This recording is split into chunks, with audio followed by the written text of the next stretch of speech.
Coming to you from Slovakia with an early peek at the new Stribog SP45A3. That's right, the big caliber, the 2 World Wars caliber. The one that not a lot of large format pistols like this have been successful in. We're just using ball ammo here to get a feel for it. Kind of a cool angled look on the magazine there. There have been some changes to the receiver that we'll show you close-ups of later. Things are a little bit different on this, but for now, see how it shoots.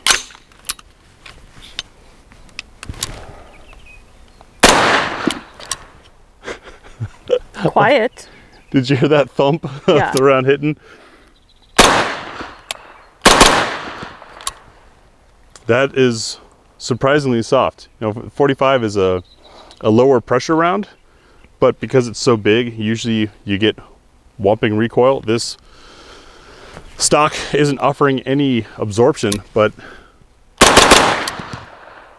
very, very controllable to run quick shots through. You guys can't see it, there's just some clay debris out there at 100 yards that I'm throwing this at, and I'm able to stay on the iron sights just like with the 10mm. That is impressively smooth. We'll get Tia to put some rounds through it, and then we'll show you guys a close-up of some of the features and changes that are a little bit different on this to what you might know from your A3. 9.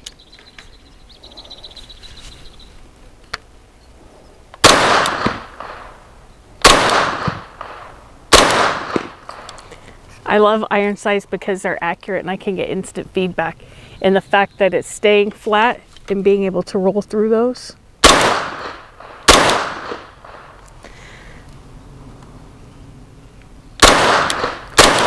And the stock makes it really nice. Not to mention being able to rest my thumb up front and apply more pressure.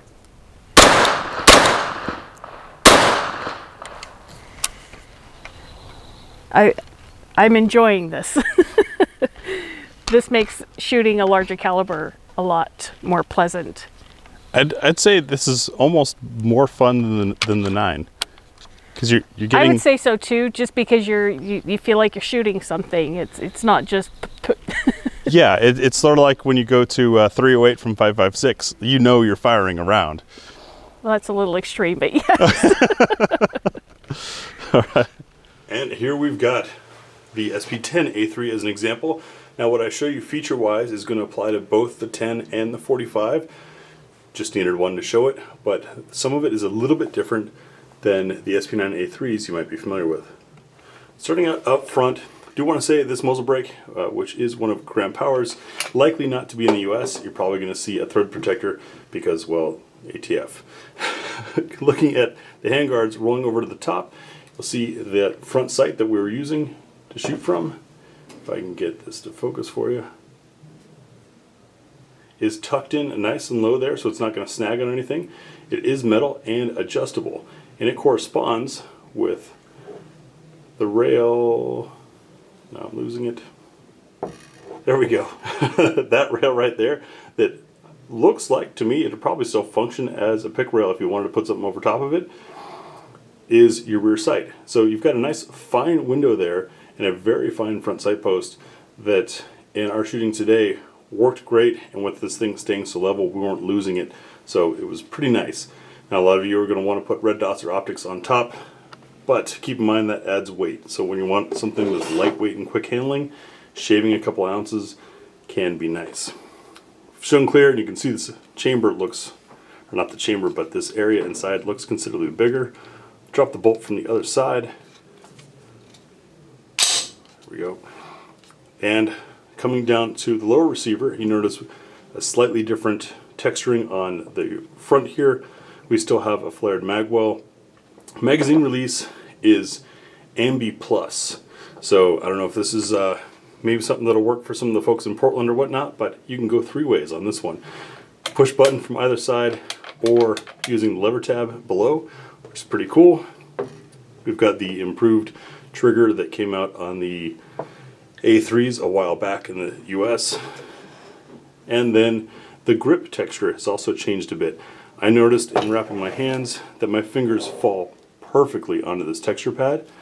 And then the texture pad back here is right where you want it to be without any excess. That's great for a weapon you're going to be carrying all day. You don't want it chewing up on your hand. Or if there was going to be high recoil.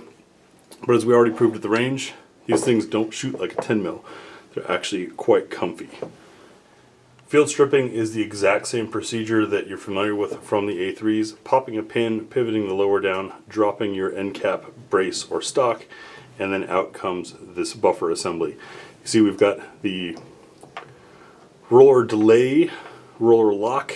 I've always been unsure on the exact terminology because people like to say roller lock is just the HK system. I don't know if they trademarked it, but there's a roller and it locks things and it delays things. So there you have it.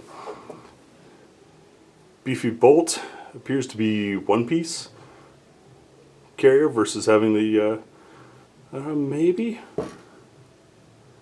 looks like it's one piece. The old ones were shoehorned and dovetailed in so nicely that they also look like one piece until you really got them coming apart. You can see the guide rod that I believe goes into the carrier itself, and then a nice polymer buffer at the back end just to protect the gun, keep it from beating itself apart, also providing a little bit of recoil cushioning. However, from our shooting today, it looks like it didn't really take many impacts, so maybe that's for an extreme case, hotter than the SMB ammo that we were shooting today. Stripping from here is going to be the same, knocking this pin out, and then there's your locker.